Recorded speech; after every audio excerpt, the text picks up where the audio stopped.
and welcome back. Here we're going to show how to take a look at your website colors for accessibility. First, we are going to take a look at your existing colors and check to see if they are or are not accessible. Then we're going to cover how to actually build out a color palette to make it accessible. The first tool we're going to use is on the Easy Alley Guide website. From the primary navigation menu, go to DIY Tools and then Quick Colors. Here, all we do is we go down to the background and foreground sections.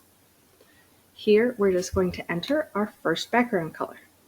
This website has several background colors, so we're going to enter 3 of them. If you only have one background, you can just enter the same color for all 3 inputs. These are easy to copy and paste your normal hex codes. I'll go ahead and fill in the rest later. Then we're going to select our heading color from our website. If you haven't ever selected a heading color or tried to find colors on a website, you can hit Command-Shift-C on your keyboard and it will bring up an informational menu in the Chrome or Chrome-based browsers and let you know what your different colors are. Here I can see that this particular color is black. 000, 000, 16 pixel Verdana, and it'll even tell me the contrast value if it can compute it. So I will now edit my heading, text, link, and link hovers that I have on the website.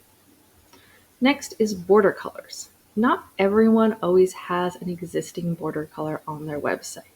If you don't have anything, just leave this as the default, which is all 7s.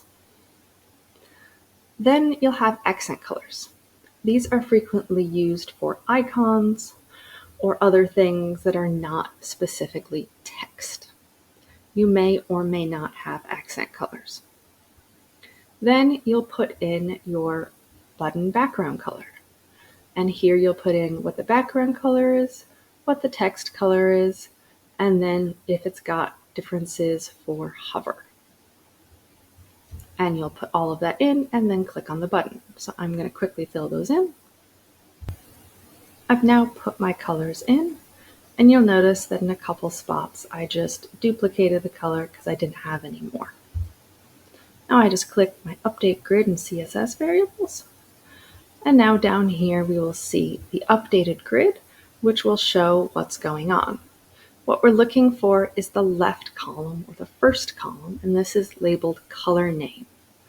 Our goal is to have the word OK appear on a regular basis down this column. When we see the word issue, it means that we have, well, an issue. So let's go through this grid. OK, heading color. And then here it's going to tell me about the different heading colors.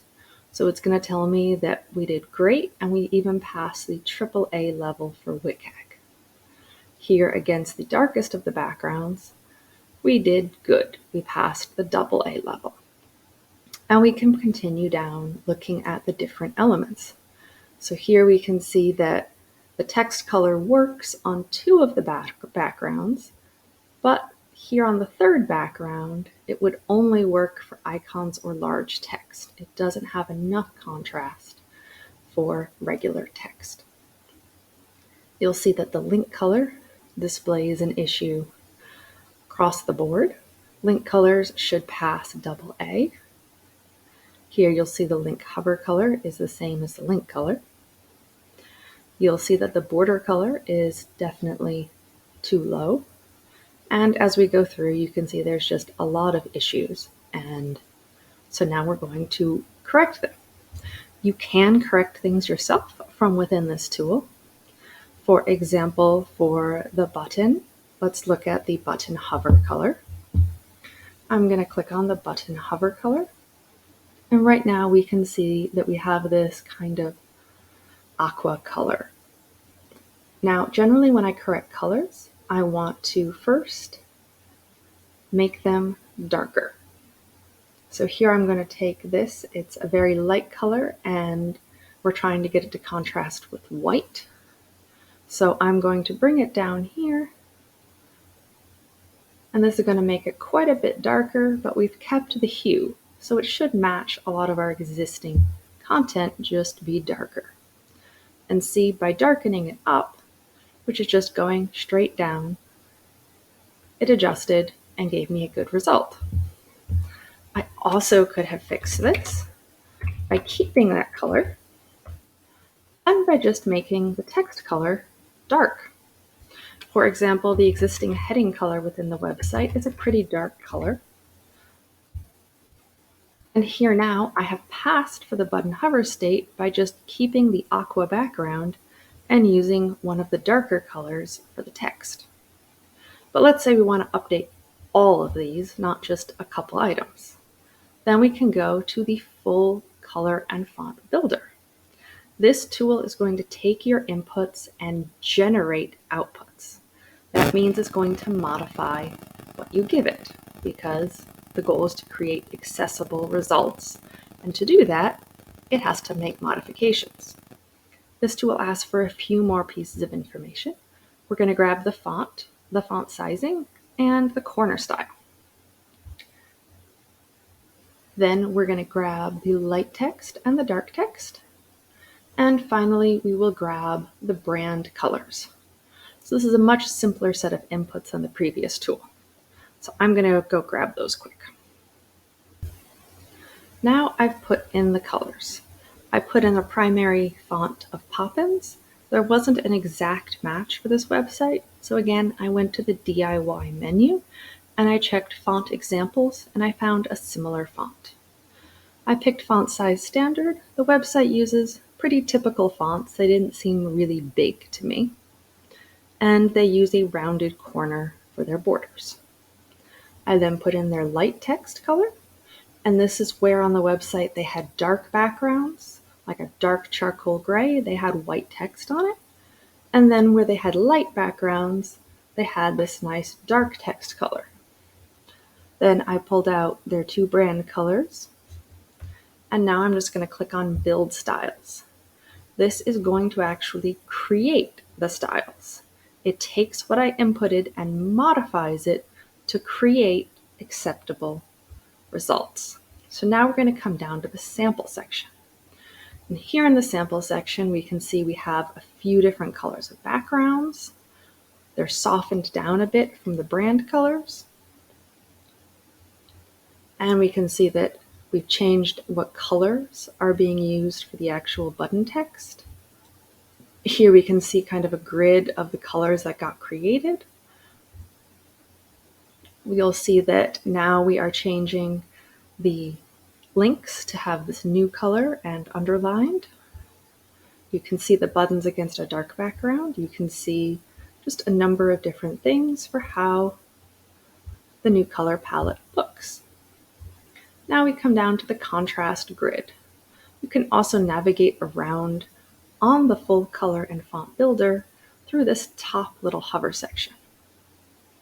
And now I can see here with this new setup, I have OKs all the way down the color name column. This is great. It means that we're now passing for these different options. Let's say I still kind of liked to have that blue on the hover for buttons.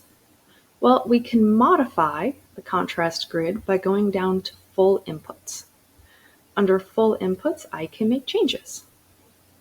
So here I'm going to take the button background that happens on the hover.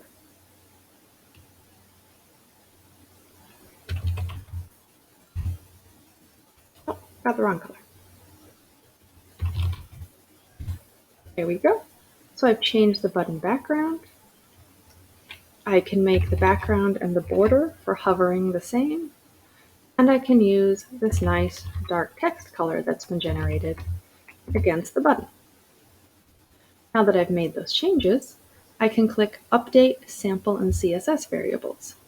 That will update them, and now I can go back to the contrast grid. Here I'm now seeing that nice blue, kind of aqua-y color with the nice dark label on it, so it's very easy to read and passes. Again, we can make a few more tweaks. We can also come up to the sample and we can see how the tweaks look. And then when we're happy with everything, we can come down to the CSS variables section and we can copy off all of this information that has been generated. Just copy and paste to wherever you'd like to save it. And that covers how to check and how to convert your colors into accessible colors.